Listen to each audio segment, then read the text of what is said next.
Jamaah salat maghrib dan isya rahimakumullah. Ayat yang barusan saya bacakan berada dalam surat As-Sajdah pada ayat ke-12 yang artinya walau tara idul mujrimuna nakisu ru'usihim 'inda rabbihim. Wahai umatku, kata Allah, seandainya engkau tahu detik ini, pada saat ini, al-mujrimuna nakisu ru'usihim,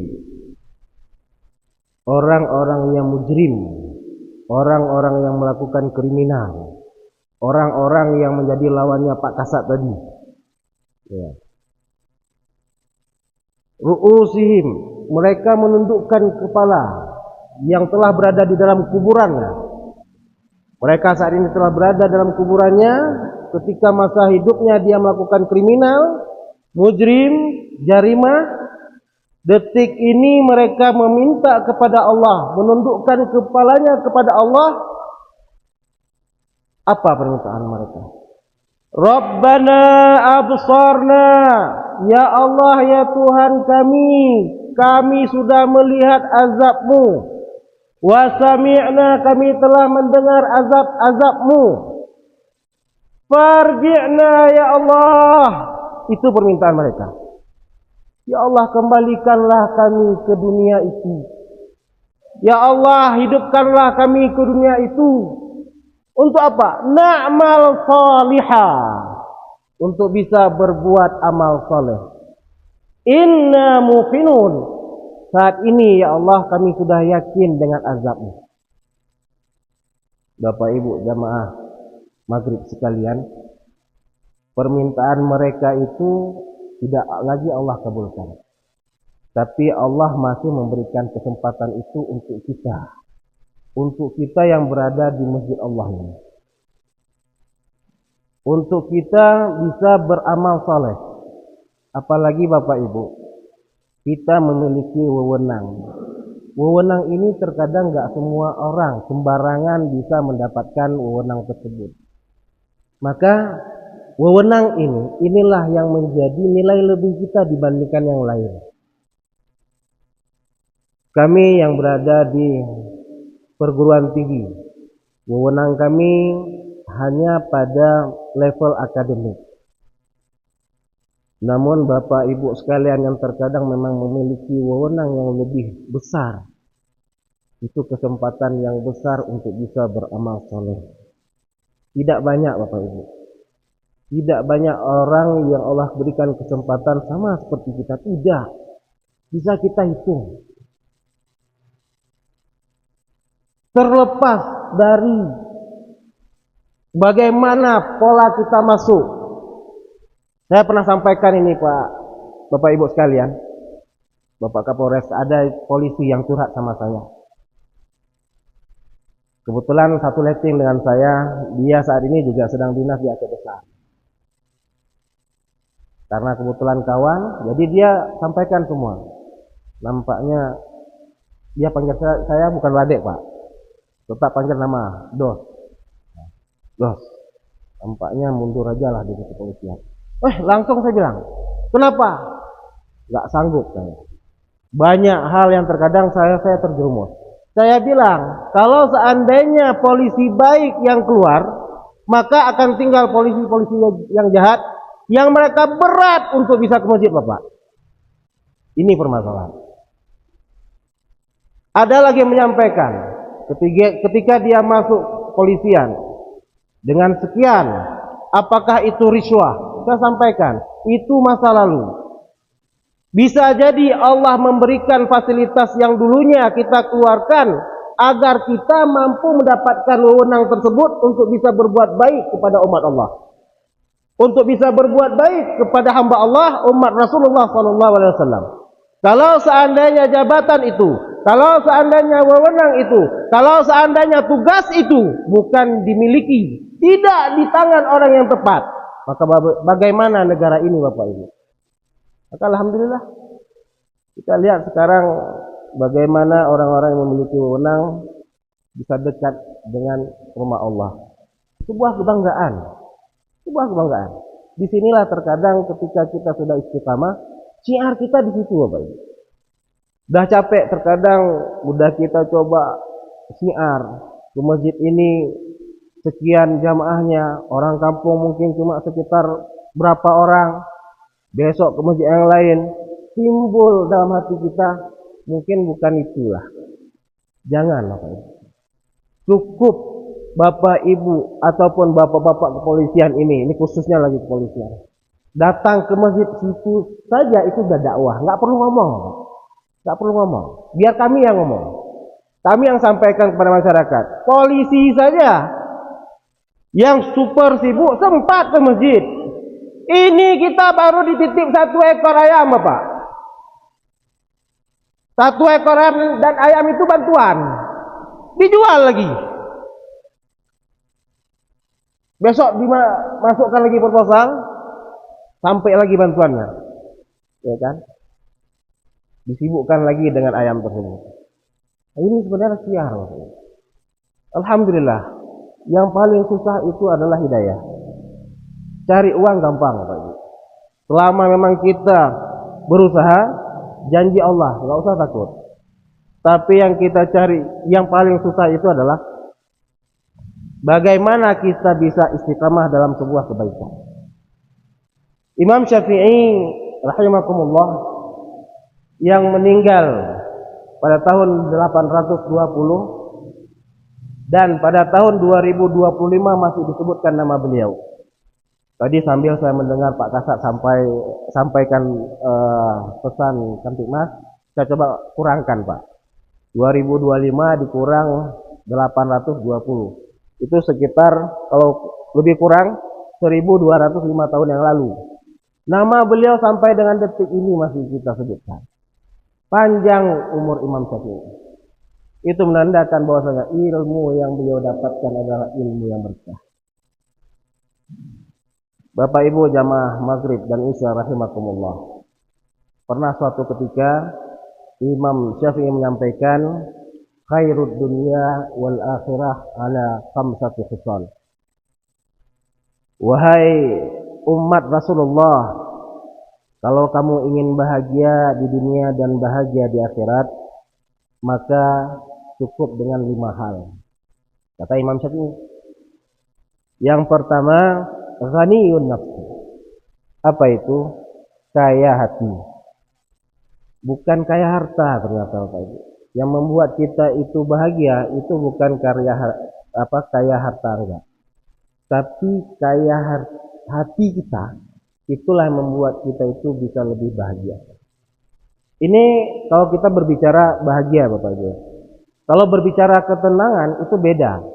Tenang dengan bahagia itu beda. Konsepnya apa? Kalau bahagia itu ada asbabnya.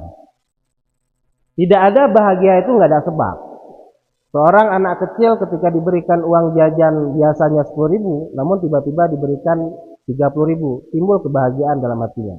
Ada sebabnya. Bahagia itu pasti ada sebabnya. Sedangkan yang dinamakan ketenangan itu tidak ada sebab. Itu haknya Allah.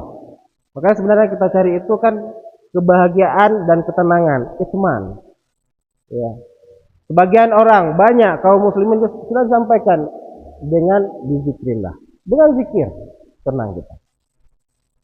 Level yang disampaikan Imam Syafi'i ini hanya pada level kita bahagia. Ya, mencari kebahagiaan di dunia. Khairud dunya wal akhirah ala khamsati khisal. Yang pertama tadi ghaniyun nafsi, hati kita lapang. Orang beli mobil baru, hati kita lapang. Kita naik kereta, hati kita lapang. Orang naik pangkat, Bapak Ibu, hati kita lapang. Alhamdulillah, syukur.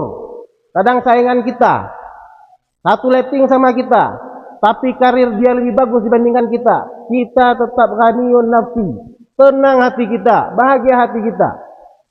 Tapi kalau selama kita tidak memiliki ghaniyun nafsi, apapun yang kita lihat jadi masalah. Ada orang yang naik pangkat kadang nggak pun kenal kita sama dia. Udah kita mengeluh sama Allah. Ya Allah, itu umurnya usianya lebih muda dibandingkan saya.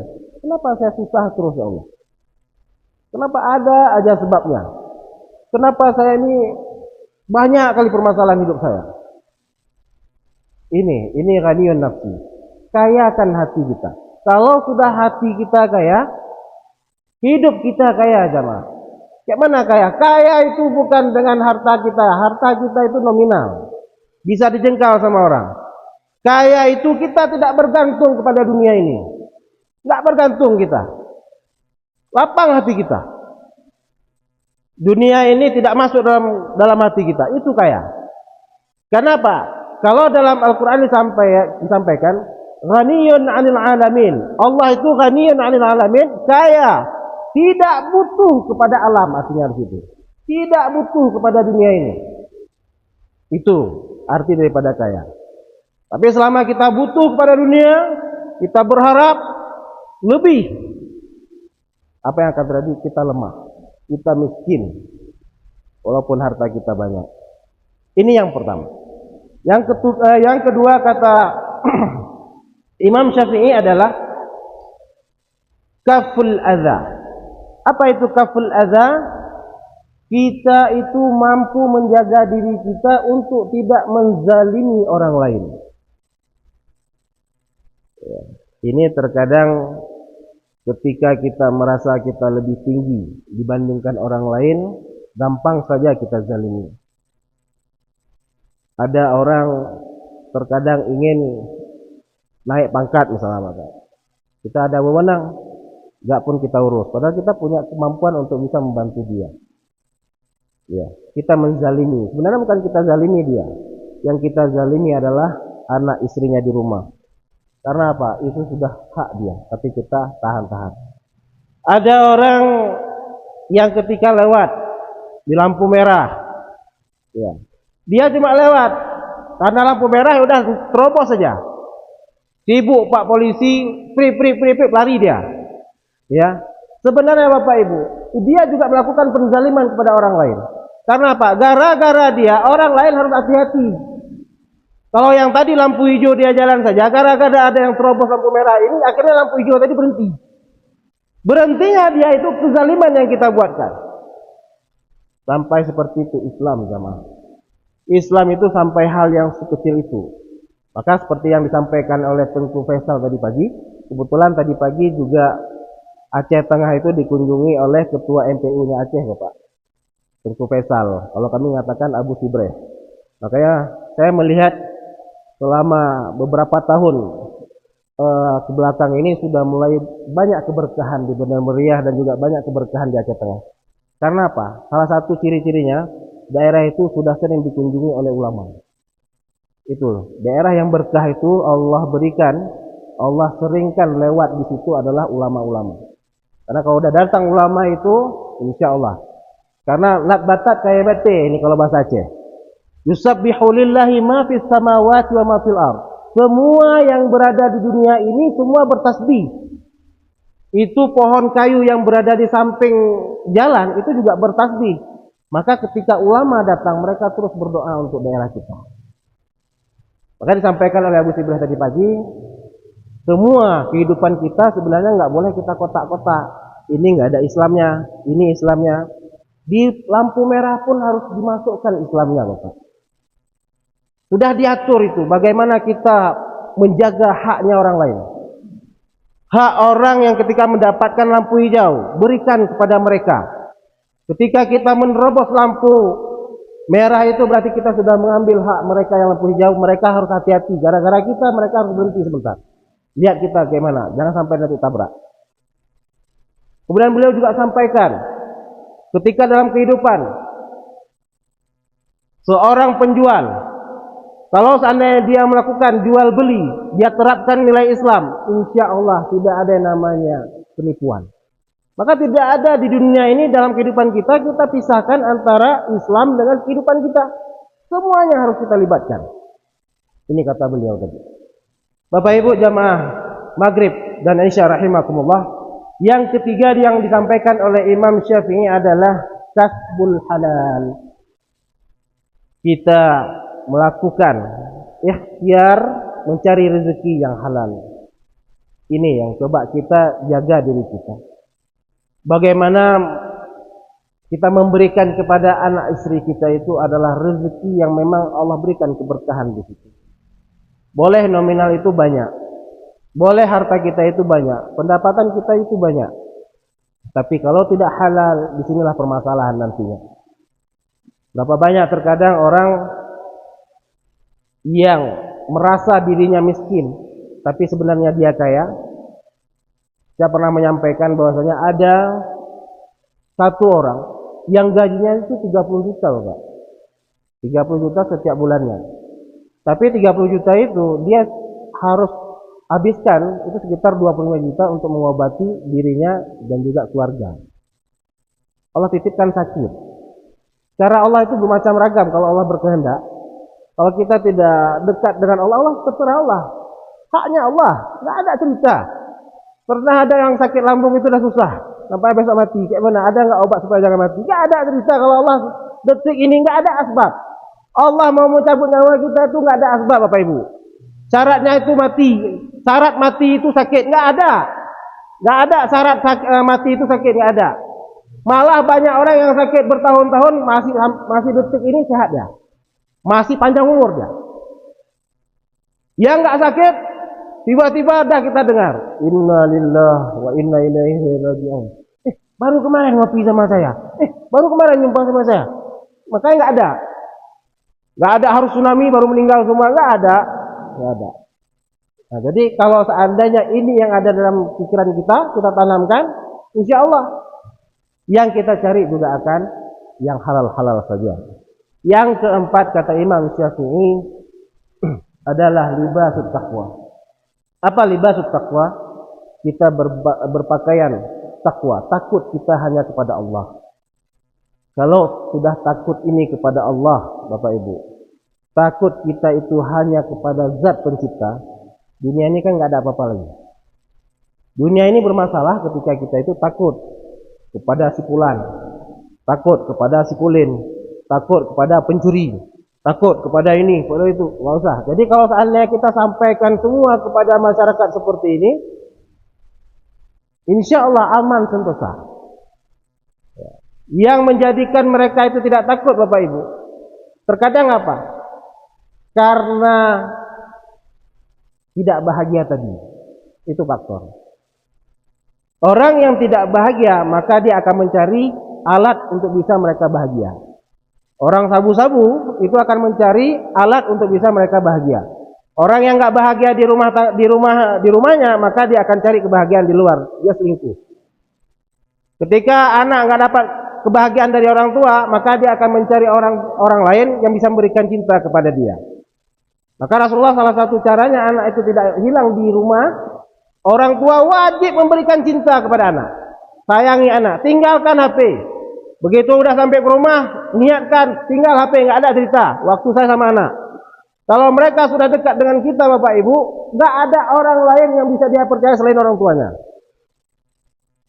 Pelecehan seksual, karena apa? Karena dia nggak dapat cintanya, nggak dapat. Ada orang udah ada istrinya, dia lecehkan lagi yang kecil. Karena apa? Nggak dapat dia kebahagiaan dengan istrinya. Perbaiki. Maka ada namanya hukum keluarga. Perbaiki. Bagaimana rumah tangga itu bisa bahagia. Maka kebahagiaan ini yang paling penting. Kalau nggak bahagia pasti akan dicari. Ya salah satunya adalah sampaikan oleh Imam Syafi'i, kita libasut taqwa, takut kita kepada Allah. Kalau kita takut sama Pak Kapolres, mungkin Pak Kapolres ini yang dekat dengan masjid. Nanti berganti Bapak. Manusia, mohon maaf ini. Enggak semuanya Kapolres itu bisa dekat dengan masjid.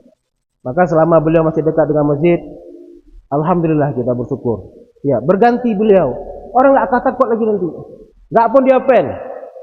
Terkadang nanti pemimpin kita enggak pasti berganti. Enggak selamanya ada pemimpin kita yang baik, Bapak Ibu. Maka manfaatkan. Kalau selama kita dapat pemimpin yang baik, bersyukurlah, itu rezeki kita. Kalau masih pemimpin kita dekat sama Allah, bersyukurlah. Karena enggak semua pemimpin bisa memberikan, enggak semua pemimpin bisa seperti itu. Ini. Yang kelima, jam. Jamaah maghrib rahimakumullah, ini mohon maaf nih Pak Kapolres. Sebenarnya memang pun saya dalam kondisi kurang fit ini. Cuman karena kami ada prinsipnya sami'na wa ta'na juga nih Pak. Jadi Pak Rektor kami dalam 3 hari kemarin dalam keadaan sakit, beliau telepon saya, Ustadz, nanti malam malam Kamis, Rabu malam ceramah di Pantai Raya. Saya diam dulu Pak. Udah ya, assalamualaikum. Langsung beliau tutup. Jadi akhirnya sami'na wa ta'na, walaupun dalam keadaan kurang sehat. Tadi saya sampaikan juga Pak Warek, itu benar Pak Warek. Pak Warek ini mungkin agak-agak kurang fit, kayak mana? Nggak apa-apa, gas terus. Beliau sampaikan, ini kebetulan Pak Kasat pun agak panjang tadi. Saya berdoa tadi Pak Kasat panjang terus. Ya, biar tinggal saya sekitar 15 menit. Tapi itu tadi Pak, konsepnya sami'na wa ta'na. Pak Rektor kami dalam keadaan kurang sehat. Beliau sedang bermasalah pencernaan sedikit. Doa dari Bapak Ibu sekalian, semoga saja Allah berikan kesembuhan untuk beliau. Bapak Ibu jamaah maghrib rahimakumullah, yang terakhir yang disampaikan oleh Imam Syafi'i adalah as-siqah 'ala Allah. Apa as-siqah 'ala Allah? Yakin kita hanya kepada Allah. Gantungkan harapan kita hanya kepada Allah. Jangan pernah bergantung kepada manusia. Jangan bergantung kepada pemimpin kita. Nanti pasti salah beliau. Karena apa? Ketika beliau nggak open, bilang nggak perhatian. Begitu keinginan kita nggak dikabulkan, bilang nggak dibantu. Jangan bergantung sama manusia. Gantung sama Allah. Ikhtiar wajib. Silaturahim wajib. Man ahabba ayyubsata rizqahu wa yunsha'a fi atharihi falyasil rahimahu. Barang siapa yang ingin Allah luaskan rezekinya, barang siapa yang Allah inginkan panjangkan umurnya, falyasil rahimahu. Tetap wajib kita sawan kepada pemimpin. Tapi bergantung jangan, tetap kita bergantung kepada Allah. Sama-sama kita bergantung kepada Allah. Beliau pun bergantung sama Allah. Kita bergantung sama Allah. Jadi tidak ada. Karena apa? Ketika kita nanti tidak sesuai harapan kita, maka di situ muncul kecewa. Tidak dekat lagi sama beliau, padahal beliau sudah bantu luar biasa. Tapi karena kita merasa beliau nggak bantu, belum Allah rezekikan, kita marah kita sama beliau. Jangan. As-siqah 'ala Allah, tetap kita berharap kepada Allah. Ini jamaah maghrib rahimakumullah, 5 hal yang disampaikan oleh Imam Syafi'i. Agar apa? Agar kita bisa mendapatkan kebahagiaan di dunia dan akhirat. Saya mohon maaf seandainya ada salah kata. Saya mohon maaf seandainya apa yang saya sampaikan ini banyak kurangnya. Dan saya mohon maaf juga apabila yang saya sampaikan ini merasa menggurui, merasa lebih baik. Tapi yang apa yang saya sampaikan ini semoga saja Allah berikan pemahaman untuk kita bersama. Semoga saja Allah berikan kepada kita hidayah dan istiqamah untuk bisa terus dalam keadaan kebaikan. Akhirul kalam, wabillahi taufiq wal hidayah. Assalamualaikum warahmatullahi wabarakatuh.